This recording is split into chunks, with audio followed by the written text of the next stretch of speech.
It says. Good morning, everyone. Hope you're all here. Thank you for joining us.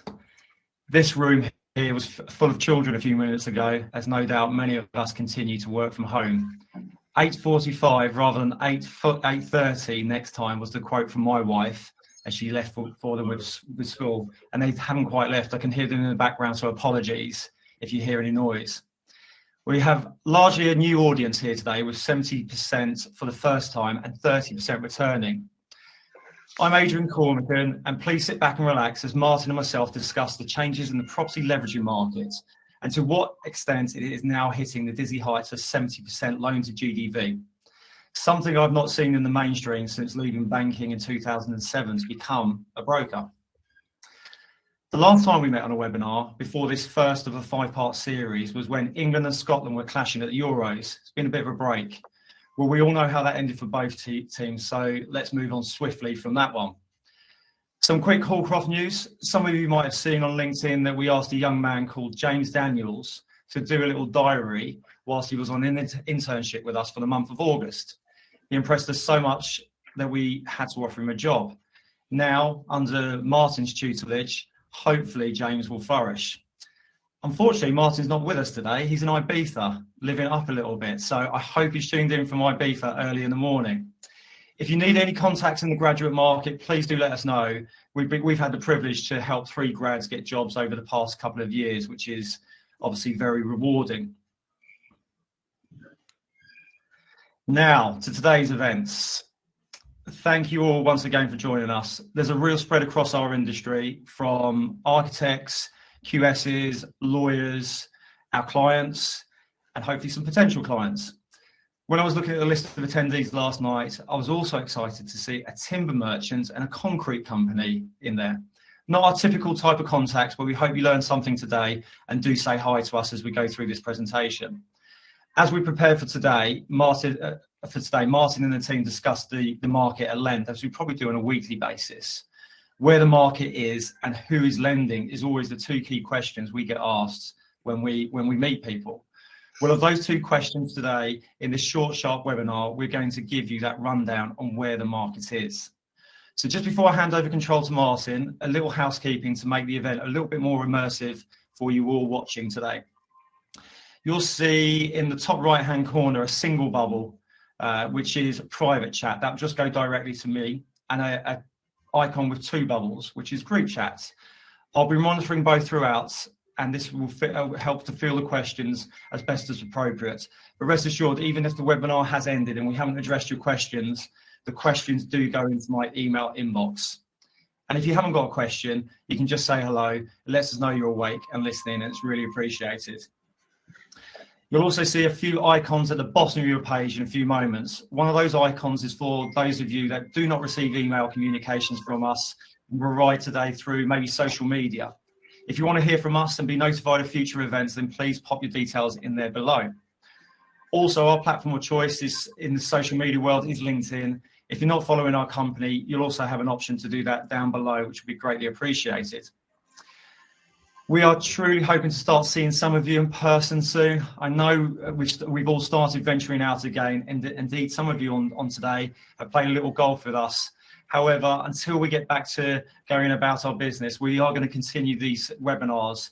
This is the first of a 5-part series, and if you're not on our mailing list, there's an opportunity to do that down below.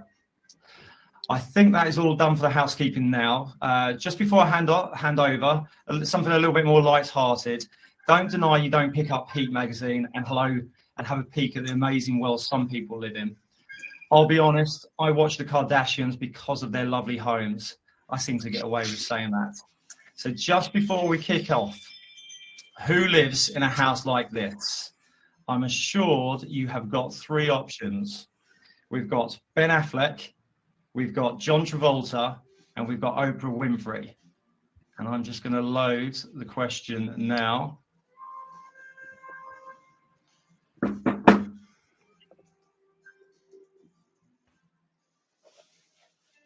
Start voting, please. You should see it just below on your screen. He has an airplane in his house. He has a runway.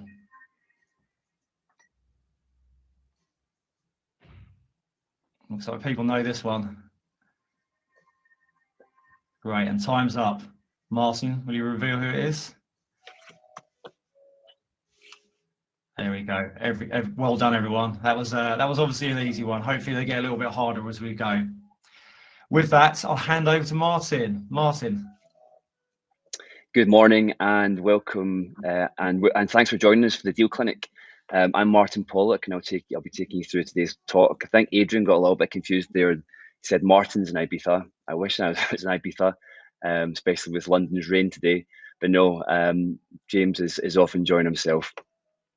The initial rationale for the Deal Clinic was to provide an open forum for developers and investors to share their problems and challenges with Adrian and I, and for us to assist them with our expertise in real estate funding. However, given that our developers can be a touch shy at times and quiet, who knew that, we've taken the bold step to host a webinar, which will delve into the problems and challenges as we see them, and importantly, present the solutions that we've found and helped our clients the most. The Deal Clinic won't get hung up on loan to cost, loan to GDV, open bracket. Please ignore the title of this webinar, close bracket, rates or fees, or the real boring detail, but try and open up our knowledge of real estate finance and the problems and challenges we face with our clients and the solutions we've found. So without further ado, I'll just give you a brief overview of what we'll cover today. It'll be a brief introduction of Hallcroft Finance, our business and our team. The question of the webinar, are we at 70% loan to value with senior lender development finance? We'll cover the market with a market synopsis. We'll cover appetite at 70% loan to GDV. I'm sure you all want to know about that, and importantly, we'll cover the criteria. And finally, we'll touch on the short-term market just as a summary, and not to be confused with development finance. So on to our business. It goes without saying that the barriers to entry into the brokerage market are low. And as a result of that, it's super important for Adrian and I and the team to stand out from the crowd. We are a full service property finance brokerage with offices in London and Edinburgh. And our experienced management team have sat in real estate transactions from the lender side, served on legal panels as lawyers, and we've all been borrowers at one stage or another. This vital experience feeds into Hallcroft's USP as being a brokerage that can truly understand the needs of our clients and their requirements, while having a full and detailed knowledge of the market around us. Our success has led us to be involved in transactions both large and small, and we've grown into a lender in our own right. We are now able to offer our own mezzanine debt funding to property developers, and that's something we'll be covering in a future webinar. But if it's something that you would like to hear more about, please reach out. On to our team. Apologies for the grainy pictures. Ian and Adrian are both ex-Clydesdale bankers and are experienced property investors and brokers in their own right. Douglas Noble is ex-Barclays and Weatherby's private bank, and he opened our Edinburgh office in August 2020. And as a result of that, we're now in discussions with some of Scotland's leading development businesses. I myself, I'm a former city lawyer and have sat as a borrower, property investor, and a lender. Moving on to the products that we deal with on a daily basis. Development finance is our bread and butter, but we have a full range of products, and we've got full market knowledge, including short-term finance, bridging, refurbishment finance, which is also within the short-term game, and mezzanine finance, equity investment, and a whole raft of other products. Any of that is of interest, again, reach out and I'm sure we can help out. If you don't know much about our business, these numbers will give you an idea of our track records on the next slide. Adrian, thanks. We've placed over 600 million of GDV to date. In excess of 1,100 homes have been financed, 245 retirement homes have been funded, and as said, we have 2 UK-based office locations. The third in Monaco will follow soon, I hope. Let's see about that. So on to the Deal Clinic. Oh, actually, sorry, we've got a question first. I've just snuck in before you there, Martyn. Give me a second. Launching another poll, so apologies.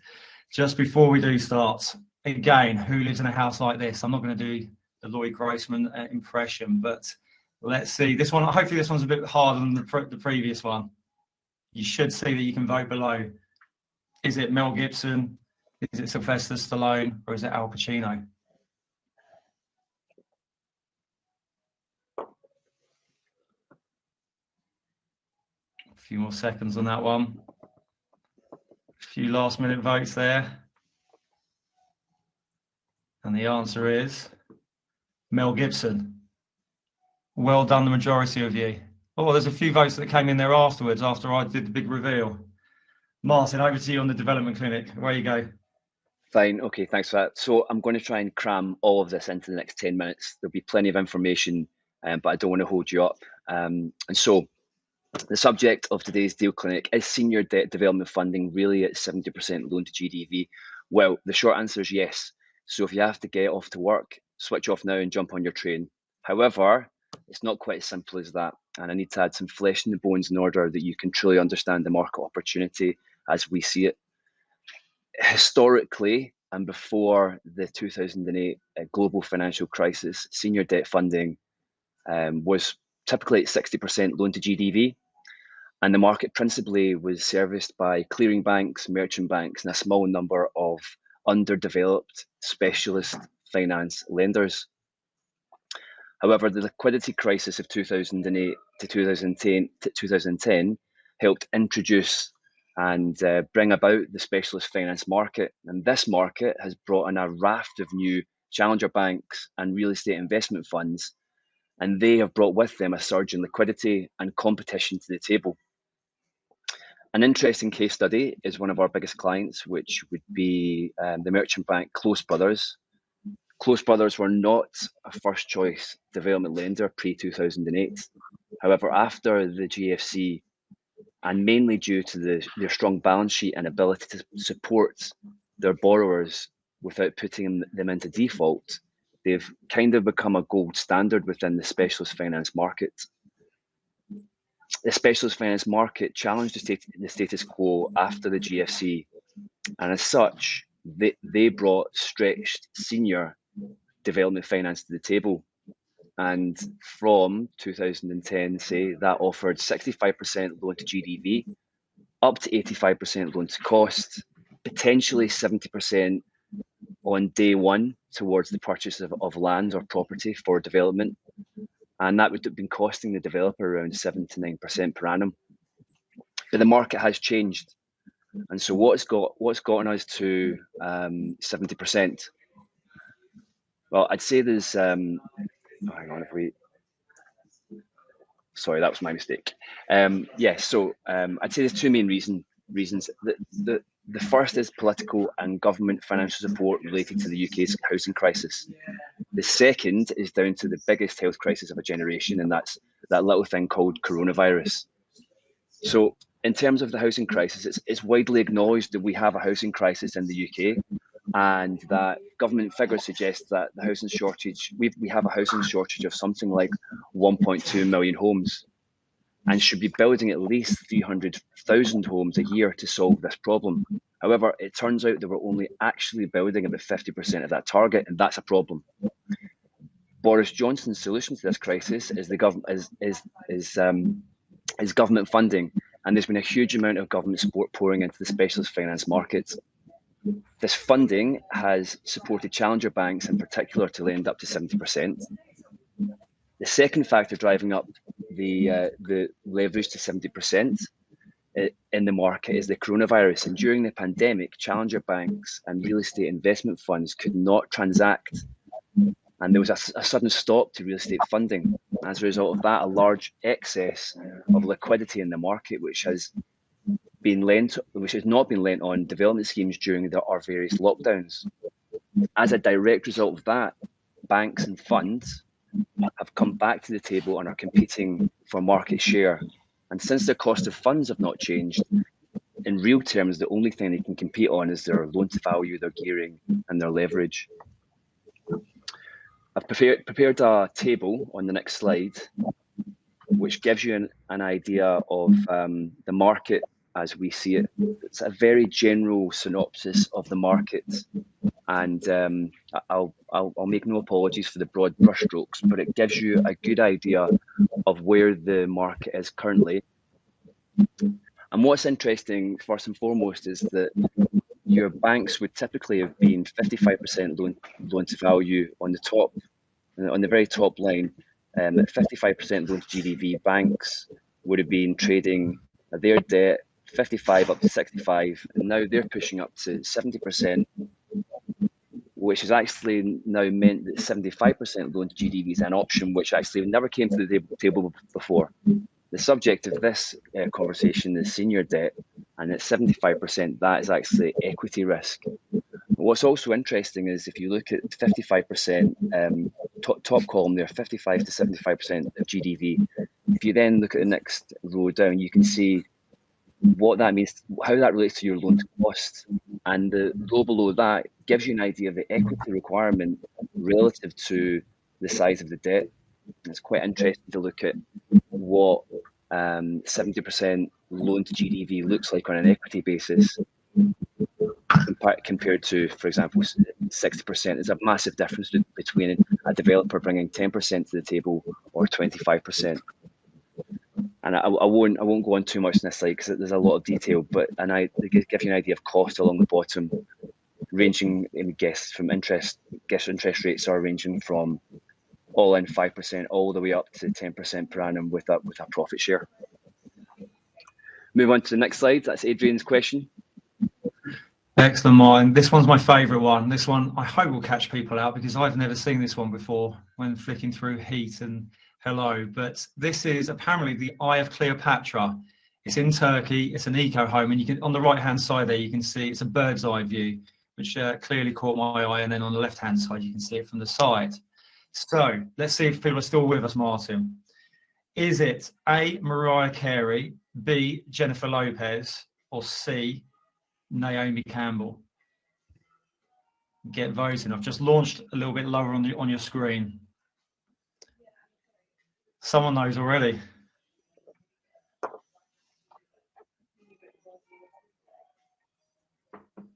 Yeah, this one's a bit tougher, definitely. A bit more of a mixed spread on this one. The majority knew, though. We're all reading Hello magazine. It is Naomi Campbell. Excellent. Well done, all of you who got that right. Adrian, I think you're giving your age away by the celebrities you keep picking. Anyway, on to appetite. This slide is really just a summary, but what I want to demonstrate here is the limitations of senior debt at 70% loan to GDV. And so there's going to be two options within this market. One will be the banks, another will be investment funds. The banks which are offering 70% are clearly the challenger banks that have been born out of the specialist finance market. And they've actually had a large amount of government support from government quangos likes of Homes England.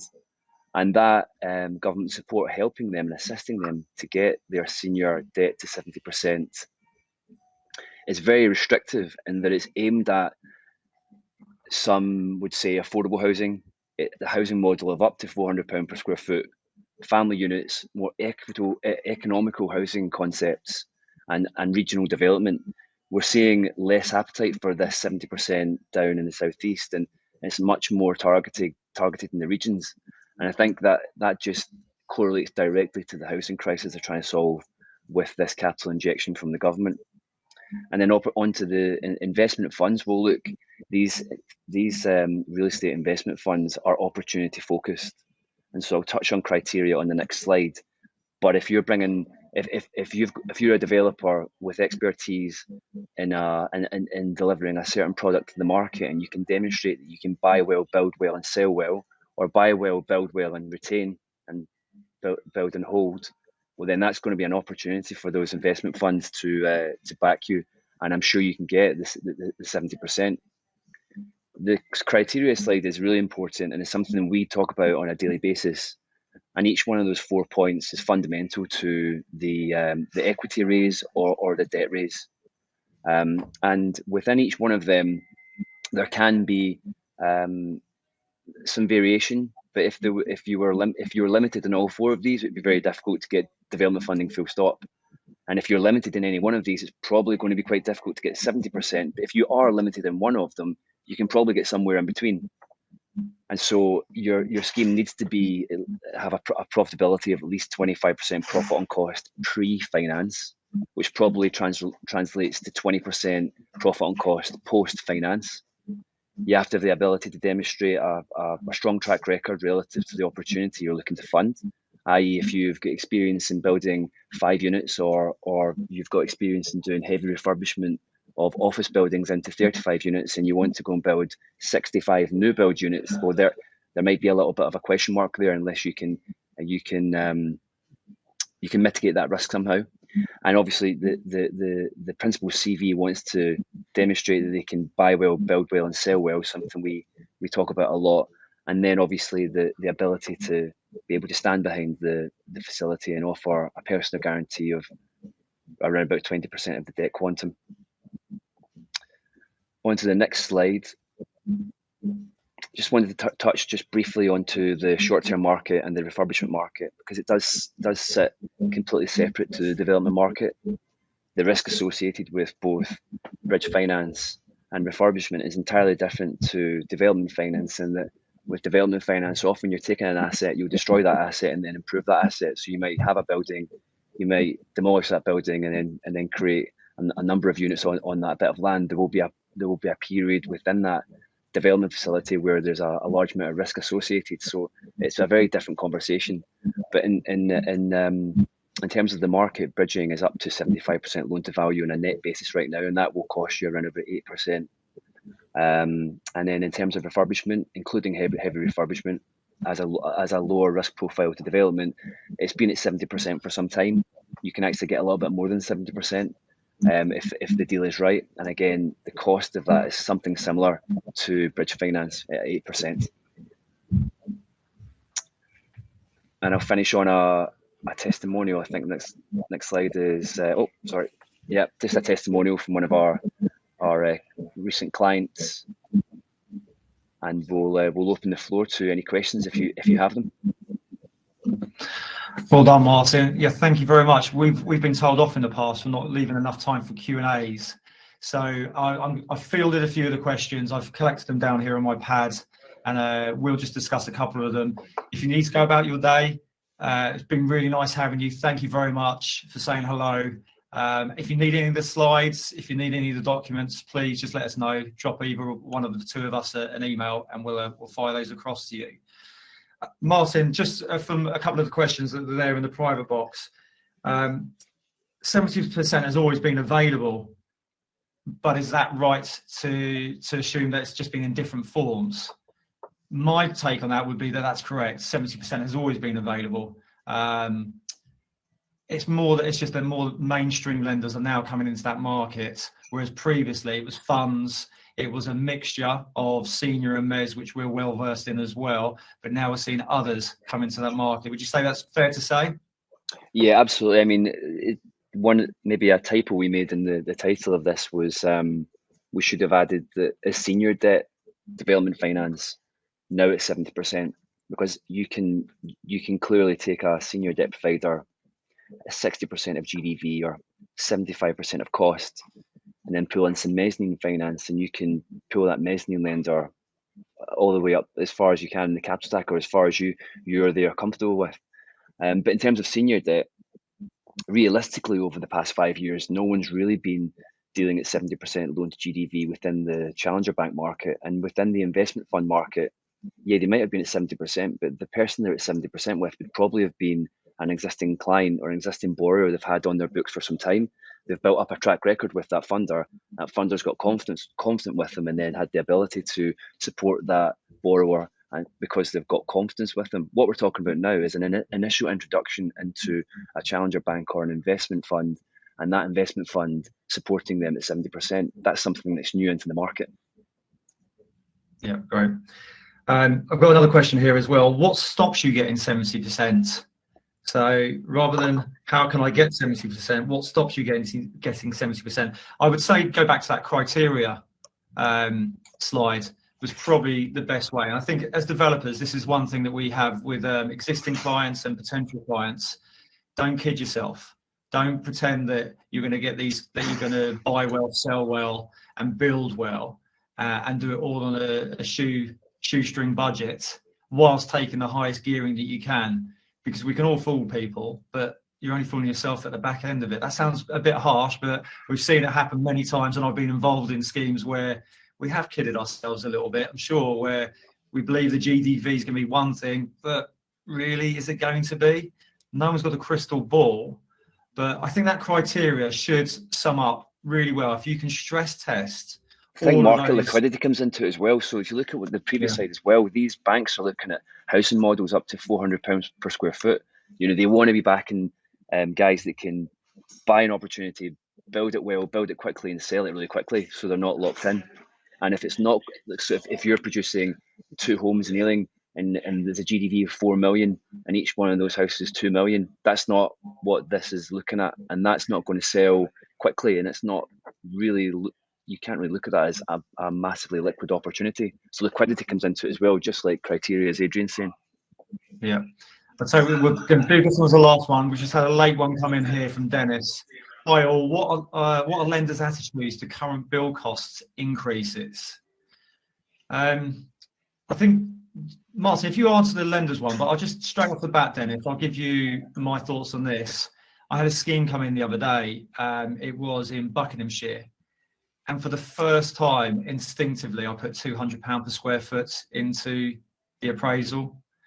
I wasn't looking at any great depth at the client and what they put into what their experience, etc. It was just my instinctive moment, just because of how we're all affected. So I know why you're probably answering the question. Martyn, with lenders, are you seeing this with the same conversation where clients are putting in maybe £140 per square foot, and people are then laughing at that, saying, "Look, guys, this isn't going to be built for that level"? Yeah, it's a good question, Dennis.